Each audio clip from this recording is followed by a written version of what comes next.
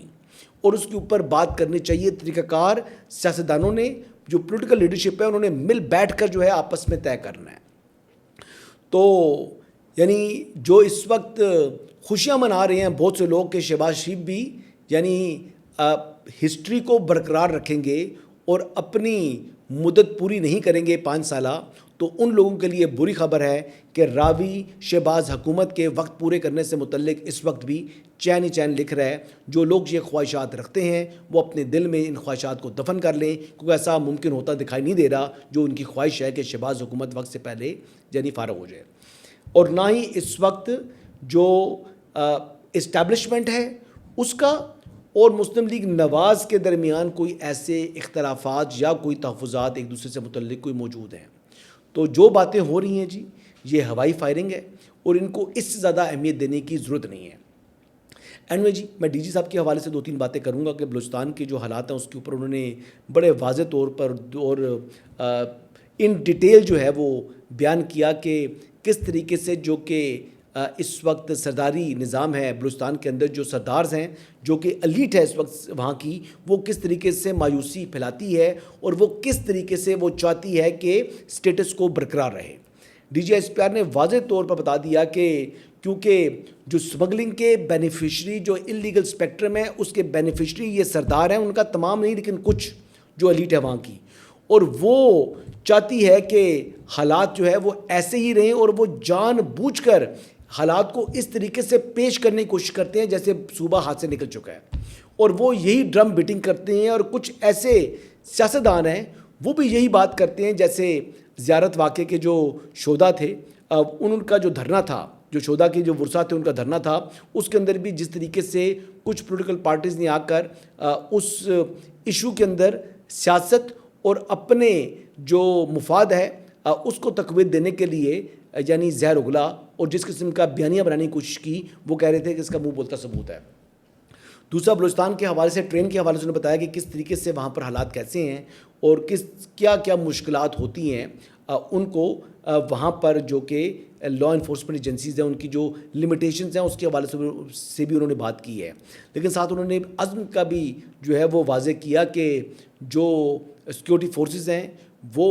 دہشت گردی کے ناسور سے اس صوبے کو پاک کرنے کے لیے اپنی تمام تر کوششیں جو ہیں وہ بروئے کار لا بھی رہی ہیں اور لاتی رہیں گی, اور اس حوالے سے کسی قسم کا بھی کوئی کمپرومائز نہیں کیا جائے گا. اچھا, D G S P R نے جب پریس کانفرنس کا جب آغاز کیا تھا تو انہوں نے کہا تھا جی کہ جو آئین پاکستان ہے آرٹیکل 5 وہ یعنی فرائض کے حوالے سے بتاتا ہے کہ اگر آپ آگے حقوق کی بات کرتا ہے آئین پاکستان تو پہلے فرائض کی بات کرتا ہے, آپ کے اوپر اوبلیگیشنز ہیں. تو بینگ یعنی آپ پاکستان کے اگر شہری ہیں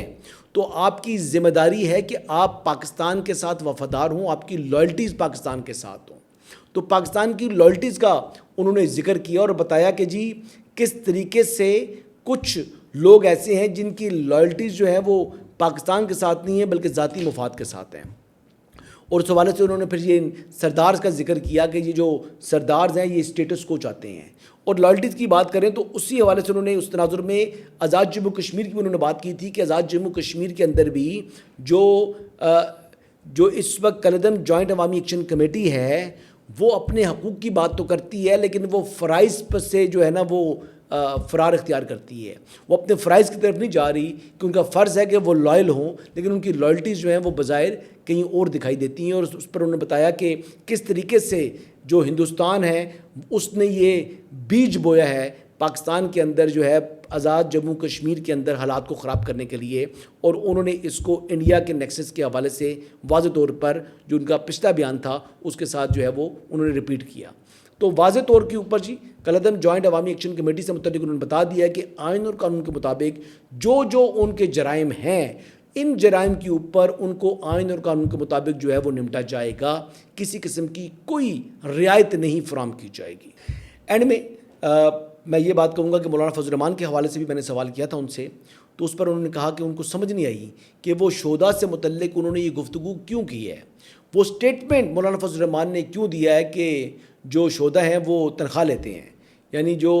تنخواہ کے لیے کون اپنی جان کا جو ہے وہ قربان کرتا ہے، وہ اس جذبے کے حوالے سے بات کر رہے تھے کہ یہ جذبہ ہوتا ہے جس کے لیے وہ شخص جو کہ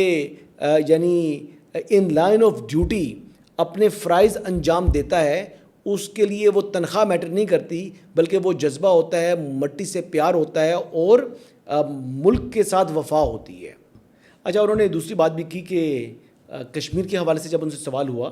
تو کشمیر کے حوالے سے بھی انہوں نے واضح کیا کہ جی جو ریاست ہے وہ ماں کی طرح ہے، تو اس ماں کا سب سے لاڈلا جو بچہ ہے وہ ریاست آزاد جموں کشمیر ہے۔ لیکن انہوں نے یہ کہہ دیا کہ ریاست آزاد جموں کشمیر کے اندر جس طریقے سے